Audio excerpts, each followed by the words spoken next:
Hey there, it's Steph. Welcome to the Stef Fox podcast. Hello, friends. Welcome to the Stef Fox podcast. I am extra excited today because I have a longtime friend and mentor and just incredibly wise woman that you all get to hear from, and I get to have a proper catch up with because we haven't had a proper catch up in a while. Cyndi DeSoto. Welcome, Cyndi. Thank you. I'm so excited to be with you and to see you flourish in this new project. Well, thank you. I'm excited to have you here. I know that all the listeners, we have primarily beauty industry listeners, but I think we've got a little bit of expansion beyond that. But the people listening are going to love your background and your story and the work you do now because they live in the same kind of space that you do. So I thought what I'd kick us off with, because I just love this about you, you have a very bold mission statement. So I was reading through your bio and this just jumped out at me. So you stated that your mission is to ignite self-worth on the planet. So Yes. tell us about that. Yeah. Well, I just think that we play small. I think, I did a video interview series called Live Like You Matter. And the essence of it was because most of the time we live like other people matter more than we do.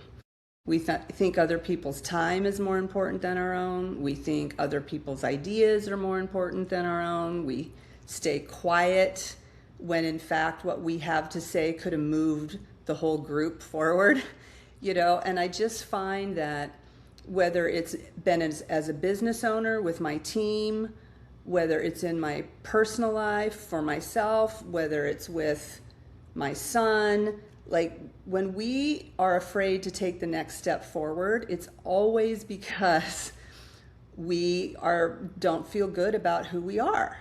And Mm. I love that phrase that you can never outperform your own self-image, and it's so true that if we can't see the possibilities for ourselves, it's extremely difficult to move forward. And I think it shows up in simple things like owning a salon and having a team that pre-books. Really scary to ask somebody to come back and see you in 4 weeks, 6 weeks, when you aren't 100% sure that what you did, like that the work that you just shared was good enough to ask for. You know what I Yeah. mean? Especially, I remember coaching my team like to do it during the processing. It's a first time guest. And like their pushback was like, well, they haven't even seen it yet. I'm like, just believe that it's awesome and ask for the next Yes. appointment, Yes. but that's terrifying for people. It's terrifying, and it has nothing to do with role playing how to pre-book. It's absolutely terrifying that you don't want to be rejected, told no, and that maybe they aren't sure, you aren't sure it's good enough. And it's the same thing with asking for a referral, Hmm.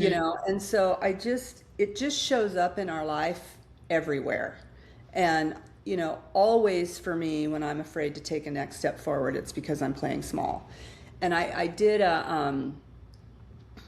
I was doing some work with cosmetology students on this issue, and I had this visual that how shade is always on the sun. You Hmm. have to be in this right position to create shade, and it occurred to me that sometimes when it feels really hot, like just standing under a shady tree for a moment to recoup is fine. And what if it's not that I want to hide in the tree or that I want to always stay in the shade, but and what if it's my own bigness that's creating the shade? Like what if my own bigness is what's creating the shade and giving me the space to continue to move? So I sort of hold this idea that I'm casting a big shadow of my own, Yeah. and it gives me the space and the shade and the quiet to find the courage to take a next step. So I just think that every problem we have in the entire world can be solved through self-worth and self-esteem. I think the way we would make decisions would change. Yeah. And so I work on that in every way that I can.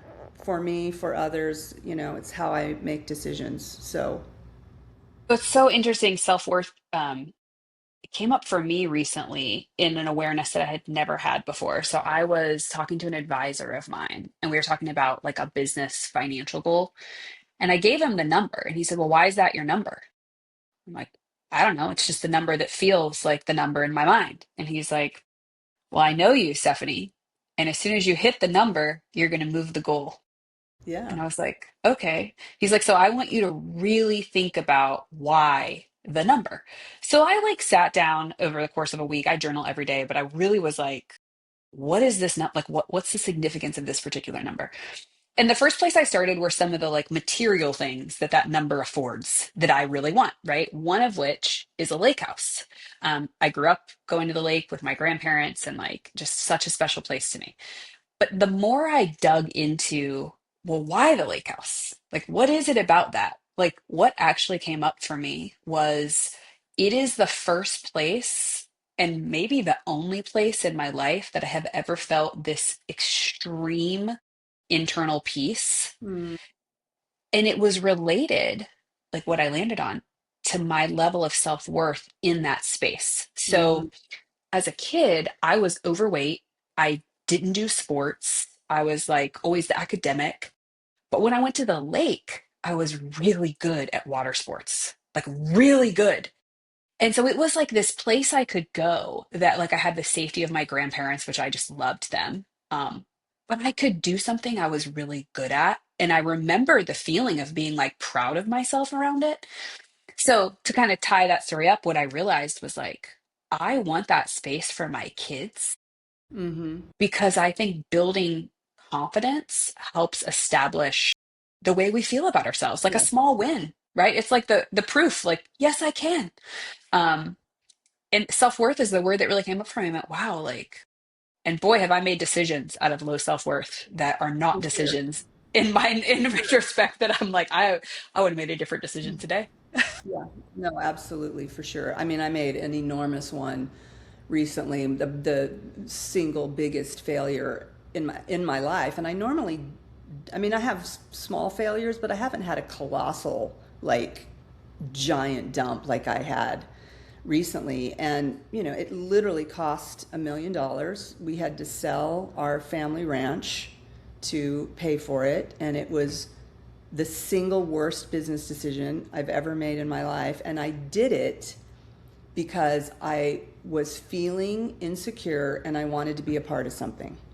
And Hmm. I thought that that thing was going to be fulfilling. I thought it was going to be fabulous. And I ignored every single flag along the way for my own desire to be included in something that, you know what I mean? And so then it was like, well, fuck, the aftermath of that decision, it's taken me it took a good solid year after it of licking my wounds, Yeah. and scared to try another project because am I that bad at making decisions? Have I Yeah. forgotten everything that I learned before, And so now that I am back working again, I've totally got my sea legs. And I had found my way back by myself. Otherwise, the new opportunity wouldn't have shown up, Hmm. But wow, it's so believing that you have the capacity to do something just moves mountains. And when you think you don't, you know. So what do you recommend? Like, I know you have done so much work in this space, like Some, to oh my God. oh my gosh, like so much, right? For those of you listening, like deep decades worth of work to get to where you're at. So what would you tell somebody who's in that space of trying to rebuild confidence because it feels like something's not working or I made this big like flop, I failed. Like, what's the first step? Like, how do you get yourself conditioned to trust yourself again? Well, I'll tell you what I did over the past year. And I've done it before in my life. And you do things and then you forget and then you do them again. And you're like, oh my God. Um, but the short answer is you have to be connected to a higher part of yourself. So you can't live in the what is. You have to get yourself into the what ifs. And so you journal every day. I have a daily journal practice as well. But what I did was years ago, and I mean years ago, this is like the year 2000 years. No, not 2000, 2010. I did that book. remember? And in the book it was a book about the expression of beauty, not just being about how we look, but who we are. There was a practice that I called the daily burst, and it's BURST. And when I was feeling so blue last year, I reread my own book and I went, oh my God, I don't burst anymore. So, BURST is a process by which you connect to your higher self that gives you access to better decision making, a better self image, etc. The B is a breathing exercise. You know, everything's better when you breathe. And when we get anxious and when we start to feel insecure and when things start to catch up with us, you can feel the breath move up into your chest and way up high. And when the breath gets up high, you lose access to your better decision making Yeah. capacity. So breathing is just this huge thing. So if you don't do a daily breathing practice, at least watch where your breath is in the body and get it down into your belly so that you have access to more of your own wisdom. So breathe, that's the first one. U is uproar. It's about laughing. And I swear to you, I probably went a couple of years without laughing every day, which is a huge mistake. So at the end of my day, if I haven't had a giggle or two about something, I will intentionally watch something. Usually I watch the Graham Norton show, which is silly, but I find something just to make me laugh. So, I find that you can go several days without laughing if you're not paying Yeah. attention. The R is about resourcing yourself, and that's your journaling practice. It's a meditative practice, it's a scripture practice, it's whatever that is for you that has you kind of resource yourself. And the best parts are the S is for sing.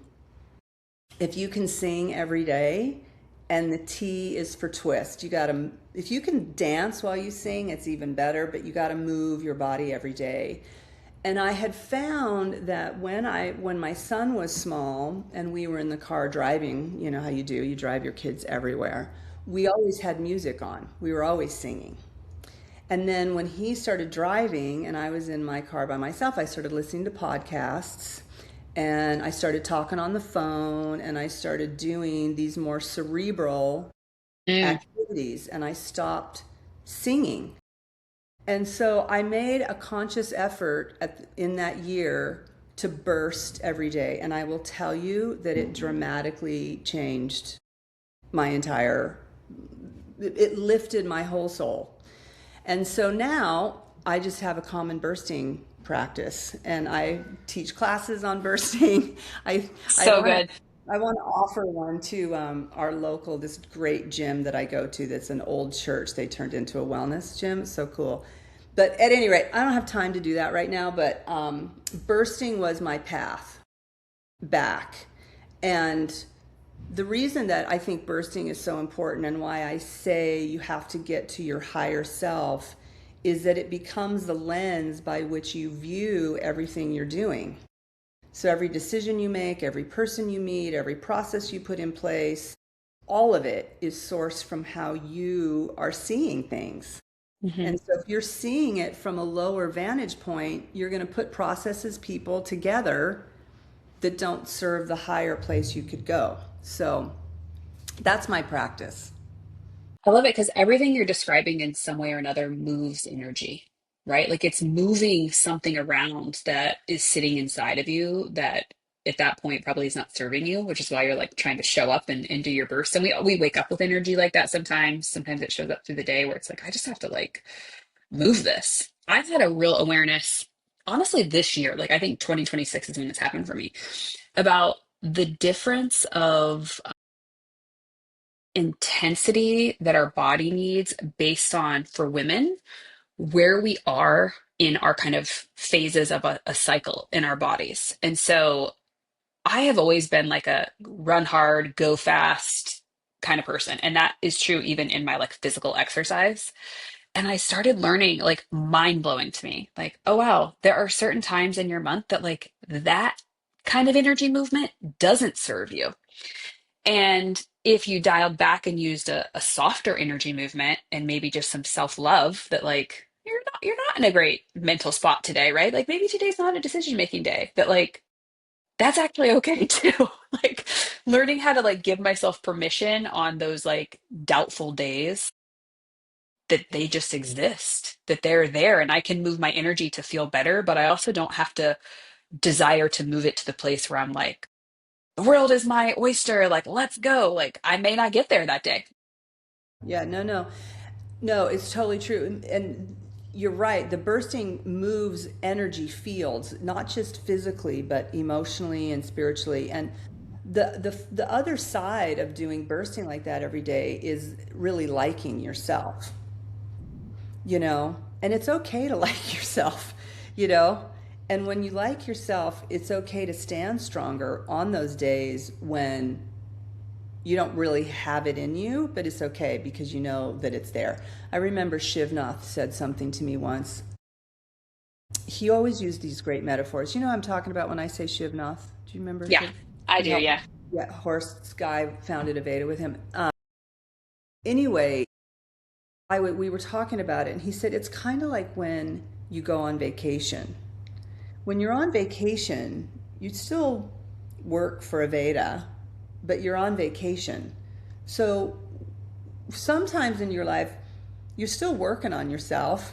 You still have all the same dreams and aspirations. You just need a little vacation sometimes. Hmm. You know, it's So like good. it's such a good, like such a simple metaphor. You're just on vacation. Like it doesn't change anything. Yeah. So I thought it was really good. But sort of underneath that kind of mission of igniting self-worth on the planet is really about exposing limiting beliefs to sort of reveal more limitless potential. Because I really believe that we're on this planet to show up and make a difference. I think that's the reason we incarnate in the first place. And so when you talk about shifting energy, like to me, momentum is the force of life. And I sort of insist on forward moving momentum in my life with my husband, my son, my team, my friends. Like I have to be in some sort of forward moving motion. It doesn't have to be intense physically, as you just described, but it has to have some momentum forward Hmm. around things that matter to me. So, my husband and I are very consciously living life one bucket list at a time. I And love this. yeah, so, we did the horse ranch, right, as a bucket list thing. And, we sold that, as I mentioned, and it was devastating at the time. But I'm actually really thrilled now because another bucket list thing was moving to New Orleans. And we have this cutest little house in New Orleans. I painted her pink. Her name is Eloise. And it's just so, New Orleans is the most vital, alive place. And it was specifically the reason after that whole devastating experience for me with that business decision, coming here and being in an energy field that's so alive and just celebrates the idea of living and so friendly. It was the best place to recover and find myself again. So I'm super excited to be in New Orleans, and our next bucket list that will show up for us, I don't know, a few years from now probably is the plan, is we will rent Eloise and spend the money we get for renting her, and we will go travel and live in Europe. We're going to start in Valencia, Spain. We'll spend some time in Greece, and we're just going to start hopping around and seeing what that unfolds. Yeah. So, I yeah. love that. I love that you made it a feminine space, both with the color choice and the name, because I think, one of the things I know about me and I know about you is like the tendency to really dive into masculine energy. Mm, And when I think about you coming out of that business experience, like so much masculine energy trying to like square peg round hole, right? yeah. And so it's like, oh my gosh, like of course you landed in a space and you surrounded yourself with like a feminine energy because that's like the counterbalancing of what you had come out of. And so you literally live in it. Like you're like, I literally do, and that's so funny. I hadn't seen that before at all until you just said it. But yeah, no, it's totally true. And, shortly after we bought Eloise was Aveda Congress.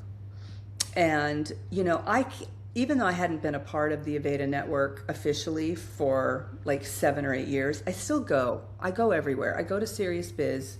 I go to Congress because to me, they always felt like family reunions. So I was Yeah, always just happy totally. to go in the hallway and hug people. So anyway, so Congress, this past summer, I was there, and Shane was on stage, and the theme of Congress was Seed a Revolution. And he was on stage and he made the comment that we are the caretakers of the caregivers. That's Aveda's job. And I just had a whole out of body experience sitting in the audience. And so I emailed him and I said, I'm ready to be a seed in your revolution. So point me in the direction where I can add the most value. So I've been back working with Aveda with Tom Petrillo, and we are helping to kind of reframe and get Aveda sort of living its values and Yeah. showing up for its customers the way that they have the potential to do, and elevating the sales team. And it's been a lot, but it has been a joyful minute by minute by minute by minute by minute experience, because everybody is so ready to show up as their best self that it's just fun every single day. And so that's been awesome. So that just started in November. So that's just been busy, busy, busy. But, I'm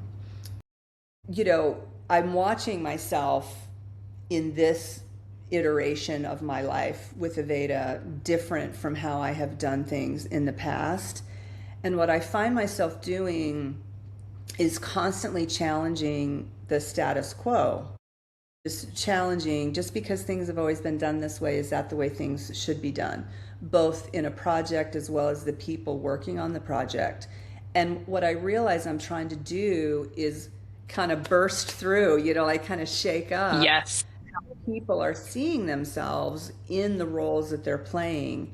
And it's really fun watching people kind of blossom into, well, you're right, I guess I don't know. And I said, well, if you did know, what would you do different? And so those kinds of conversations. And it's been really, really, really great, and so good for me to feel really good at something again when I felt like I was such a shitstorm before. And so anyway, I've been having a lot of fun with that and with them.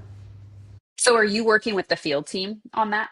Yeah, working with the sales team, and education, but mostly for Aveda Services, not with Neil Corporation, but mostly with Aveda Services. So, Yeah. Oh my of gosh, course, I that's where bet. I'm living in New Orleans, but So funny. I can imagine the power that is giving the sales team to feel confident and capable and like have some self-worth, because anytime you come through periods where it feels really hard and you don't, I know firsthand from leading that sales team, that there was a lot of times that they felt like their hands were tied, right, from the ability to make a change. And so I think that kind of internal work that you do inside of people, and that ability to shift just that thought, like you do have opportunity even if you feel like your hands are tied. Let's get that thought out of there, right, and like let you see that bigger potential. And I'm sure, gosh, I bet the burst stuff is adding incredible value to the way they show up. well, we burst a little bit, but we don't burst as much as we maybe should. But one of the things, it's another framework that I use, and I think I spent literally decades involved in a school of thought, or I don't know how else to describe it, because a school of thought, but sort of a group of people whose life's work was rooted in really holistic organizational development, I guess is the best way to describe it. Hmm. And within that, really studying these frameworks that the brain organizes around in decision-making processes and how things kind of fit together. And one of them is called the three levels of work, that I call the three dimensions of significance. And the first dimension of significance is work on yourself. And it's personal work that you do, it's one on one work, it's a single system, it's all about me, by me, for me. The second dimension of significance is work with others. And this is when we bring ourselves into other people's space. And that's a two-term system. And a two-term system is always night, day, up, down, black, white, you, me, us, them, etc. By design, two-term systems create polarity and they create contrast. That's what you're supposed to do in a term system. When you add the third layer, the third dimension of significance, it's work you do for others. And so, and this shows up, people, parents, they're raising their children is work, kind of, it's bigger work that's outside of them.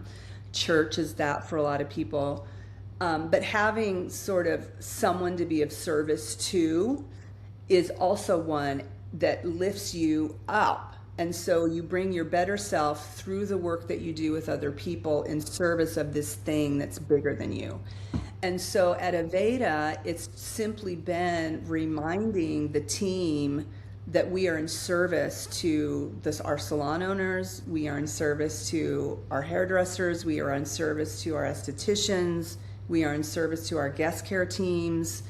And by really seeing who we're in service to, pulls them up and forward. So, we're in my mind, I'm working the three dimensions of significance, and helping them see the value in being of service to our network. And so it's really fun. It's working. It's a 7-day-a-week project, nonstop since before Thanksgiving. But I wouldn't really, I'm thrilled, so I wouldn't change Yeah. anything about it. So it's really good. So fun. So I'm thinking about these three dimensions of significance and the way you described them. So thinking about leaders in the beauty space, um, do these stack on top of each other? Like you start with one, you move to two, you move to three, or are they this kind of space where you might be moving in and out of all of them kind of I at think any time? moving in and out of all of them, and I show them as nested circles. So Okay. they live inside of each other as a nested circle. I've also seen them done as a triangle. Hmm. And so I think you're constantly moving in and out of them because the idea is the third dimension is what gives you purpose. So you're always moving toward that thing. And that informs the people you work with. It informs the kind of conversations you have with the people that you work with, etc., which in turn continues to massage who you are. And but I think from a leadership perspective, and if I focus just on that sort of first dimension, that it's all about you, the thing that I would bring up is that the essence of any organization is rooted in the essence of its founder. So what does that mean? It means that the essence of who I am is simply the way I see the world. And so when you dissect where an organization's processes came from, what their beliefs and values came from, how they serve their customers, where those things came from, when you peel the onion back, you always find that it's just the essence of the founder. And so as a leader, I got to understand who I am and what matters to me because I'm bringing that consciously or unconsciously Hmm. into my business, and you can't change it. So you better just understand it, you know? And it's kind of like when you look around and you don't like what you see, you got to look in the mirror, you Mm. know? And so I think when you can take that and merge it with something that matters to you, it's easier than just solely focusing on you. Yeah. It reminds me like a big part of the work that I've been doing since October. Well, I mean, I guess it's been a journey of creation, but I really went very hard focused here since October is this idea of helping leaders understand their personal frequency in Mm, situations and like how what they show up with energetically then impacts everything, right? That flows from that. And then what are the skills? Like, first and foremost, getting control of me, right? So mm, whatever's going on in me is not leaking out into especially if it's not good stuff, right? If it's great stuff, yes, please leak out and like populate the world with all the great stuff. But when it's burnout, Hmm. which when I work with salon owners and managers, not just the owners, like burnout is the thing that is just like vibrating around just about every owner I know and then their leadership team. Because, like, to your point, like it's coming from the essence of the owner, right? So it's like flooding down. Um, it's like there's a joke like in all the rooms I'm in where I'm like, yeah, are there ever times you want to like, here's the keys? And like everybody laughs and they're like, Everybody, yes.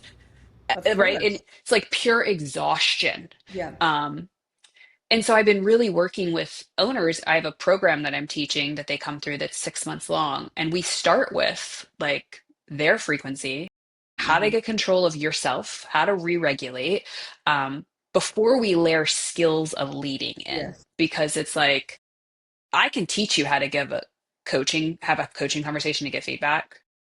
But if you haven't gotten regulated before you do the thing, none of the framework I taught you matters. None of it. But you're gonna have to teach them how to burst. I love that. Yes, because Bursting is great. what an But energy pickup. it is. And what I was gonna say, to me, burnout roots from hopelessness. Yeah.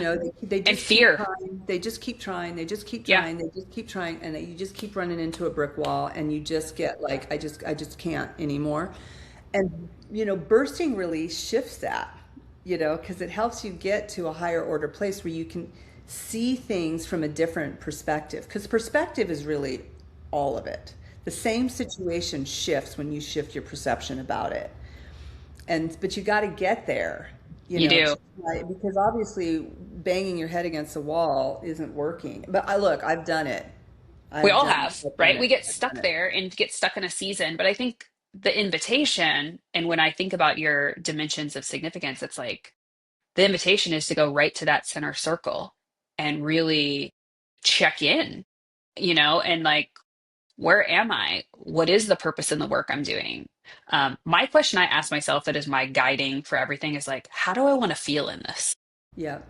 Yep. Like Hmm. if I can associate the feeling I want to create, which my kind of word of the year this year is ease, Hmm. like I Hmm. just want to feel easeful. And I'm good for the hard work. Like bring Yeah, on the yeah, hard, but I want the peace around the hard, like not the like, oh gosh, this is so hard. I hate this. I'm tired. Oh, that email. Like, yeah. yeah. Yeah. So how I do you mean, think people go into that like center circle? Like what's the work to start with?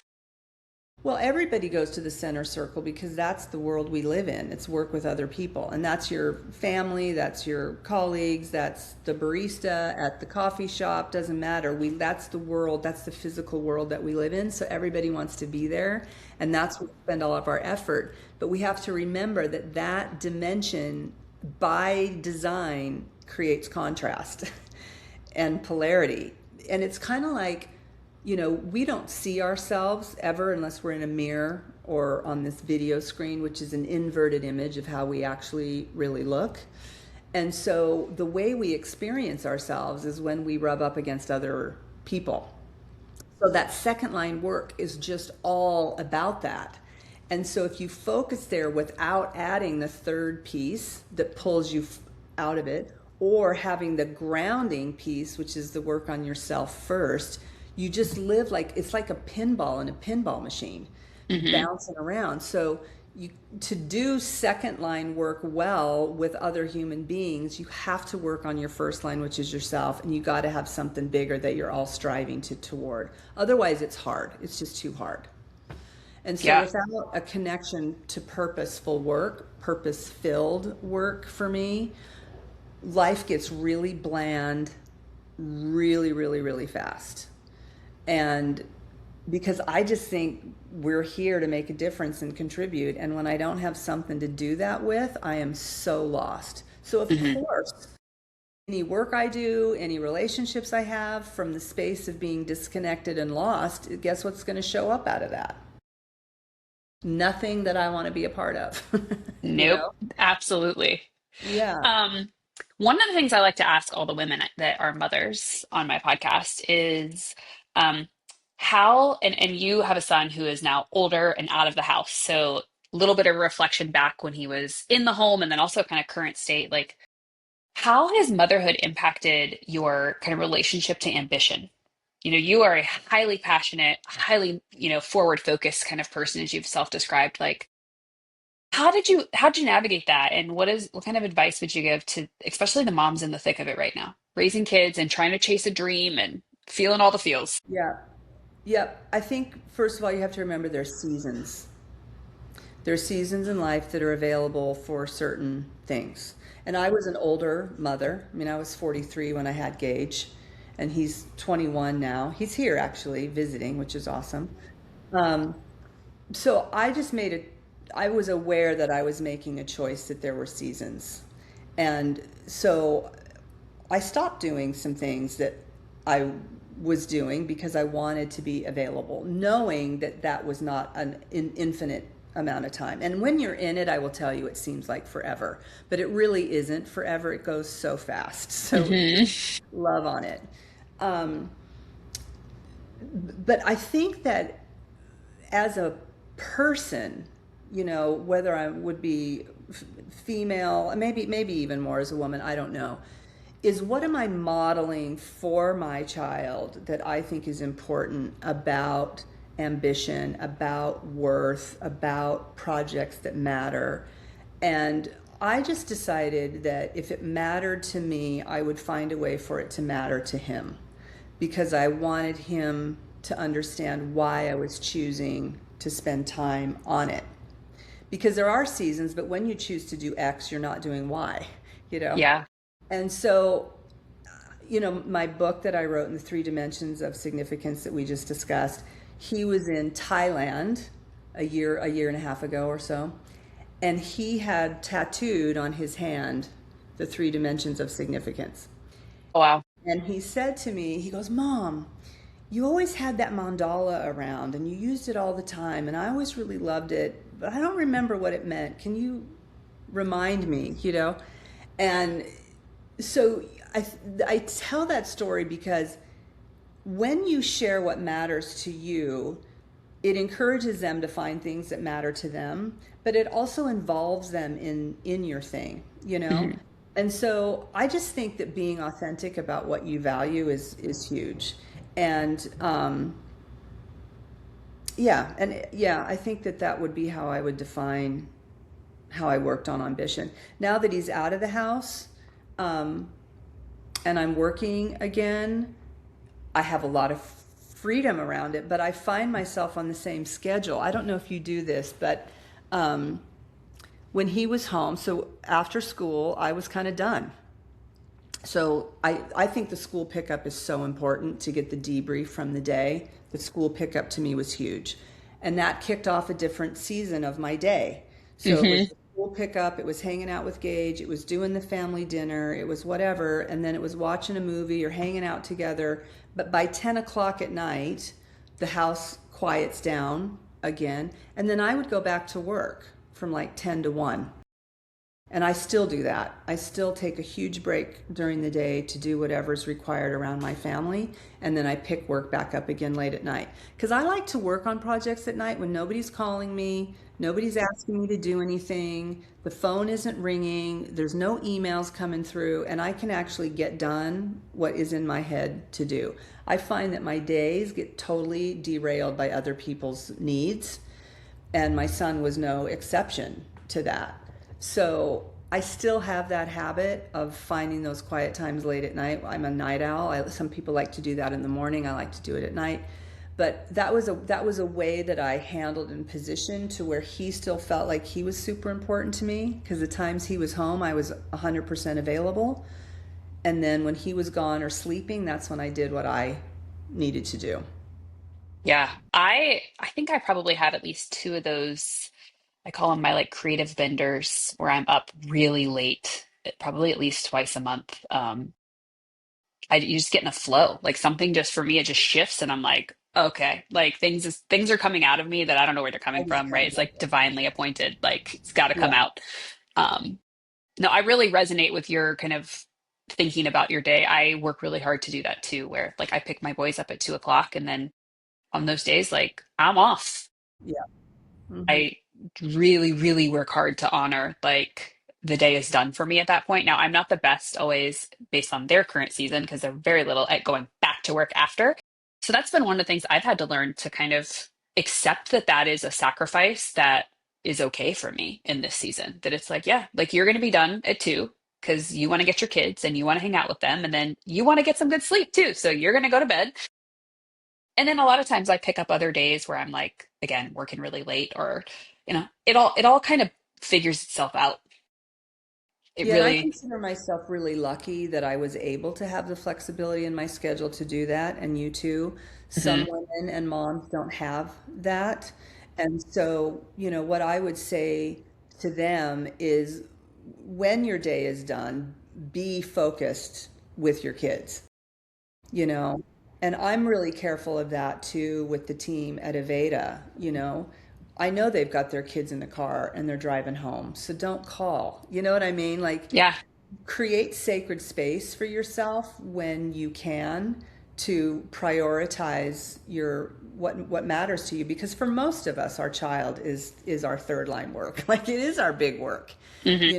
so making that a key priority, I think, is just really, really, really important.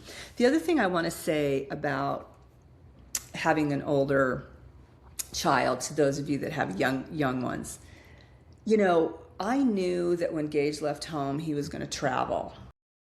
Gage has been on the road for almost 2.5 years, living all over the world. And I knew that for me to stay connected with him, I needed to have phone conversations with him. And kids don't grow up knowing how to talk on the telephone. And so when he was in high school, I made a very conscious effort to have phone conversations with him. So I would do things like I'd call him from the grocery store. Hey, I'm at the store. Is there something that you might want? Or not text, like a physical human Yep. conversation. When I would travel, I would call and I made it a point to stay on the phone with him for an hour when I was traveling. And I just had a whole bunch of questions I would keep asking him, because he's not going to ask me anything. You know what I mean? That's not where his head was. Hmm. But we practiced so that, and he would not know that I was doing it, but that was a very conscious decision that I made. And when he left, we talk every day on the phone. And one of my gratitude practices, my daily gratitude, I was trying to dig deeper into what are the things I'm really grateful for. And honestly, WhatsApp is one of the things that I am the most grateful for, because without that kind of platform, I would not have been able to stay connected to my son the way we have the last few years. So I would say when your kids are at home and they are going to hit high school or late middle school, you got to start prepping yourself for what kind of relationship you want to have with them when they're gone. Hmm. And don't expect it to be natural or easy or smooth, because what are you going to do? Just text them? Do you know what I mean? Like, Hmm. Hmm. they don't talk on the phone. And we don't have home phones, Yep. landlines anymore. Like, there's zero connection to that if we don't build it. I think about this all the time. Like, motherhood for me feels like the real job. Like Mm, for me, it's like this is actually my real job, and like the rest of this stuff is just like the side hustle. yeah. And Mhm. then, at some point, obviously, when my children are like grown and out of the house, like my capacity and like, time for other things will expand. Still feel like that's probably going to be the top job in my life, always and forever. Um, I bought conversation cards, a bunch of different types. Like some are like for adult dinner party conversations that I have from events and stuff. Some are very specifically geared at kids. And we each pick a card at dinner Love it. Love it. and we go around and answer them. Love it. Love And it. it's so fun. Like it's So fun. like I want to know them, like Yes. I want to know Yes. like how do they think? What are they Yes. doing? Like we also play this game. We call it High Low Buffalo, and it's the first thing we Mm, do at dinner every night. Like, what was your high for the day? What was your low for the day? And your buffalo is what are you most looking forward to? I love it. And it's so fun. And actually, it's always Benton, my little one, who's like, okay, high, low, buffalo. Like, he starts it every time. Like, we're barely seated at the table, and he's like, high, low, buffalo. I just just love Um, that you're sitting for family dinner. you I mean, know, that's a big deal too. it matters. Like, I think kind of to your big point you made about like motherhood and intention is like for me, I identify how I want to feel. And then I back that out to say, well, what are the things I would have to do that I know would create that feeling? And it gives my like very tactical brain like clear things like you need to create conversation with your kids. You need to spend time with your kids. If you feel disconnected, you don't feel like you're having the motherhood experience that you want, especially as a working traveling mom. Um, so it just feels like if I pick a few things, not to overwhelm myself, but like we do high, low, buffalo and conversation cards at dinner, Well, you know, and it works. the benefit of the conversation card and the high-low buffalo that is happening subliminally is that you're having adult level conversations with them, which is building self-esteem, self-value, and self-worth all along by not treating them like a kid, wanting to get to know what they're thinking about, gives them value in themselves. So I think it's a great practice that you have. So keep going. And you know, when they grow up and you're on the phone, you can go, "Hey, hi, low buffalo," and everybody's going to Yeah, know what that means, I love it. be able to So tap I into want to it. take us kind of to one final question to round out our time. And I'm just kind of coming back to the leadership aspect in the salon industry. And some of the stuff we're talking about for motherhood, I think applies when you're the leader and you're, helping people grow. What would you say, like, number one kind of advice based on the work you do that you would give to a salon leader who's building a team, growing a business, and feeling like this is really hard right now? What Yep. would you tell them? I would say um, human being first, employee second. So if you approach people, because let's face it, this is a human development industry masquerading behind hair cutting, hair color, and facials. This is a full on human development game. And Yes. so everything about our businesses only works if our team is working well. So to me, the easiest way to do that is to see them as human beings first. And what do they need from you and with you as a human being, yourself included, because it's a two-way street. It's not about just give, give, give. Like what is the humanness of our relationship here? And now let's talk about the work that we do together. And I think if you approach things from that vantage point and and most hairdressers, most salon owners, I mean, we love people. That's Hmm. why we do what we do. We love them. And so if we can just sometimes remember why we do, why we love them first, and then get into the business at hand, I think it's always easier. Yeah, I love that. Thank you, everyone, for listening. If you enjoyed this episode, make sure you give us a follow so you catch all of them. Cyndi, thank you so much for all your wisdom shared today. Thank you. Love it.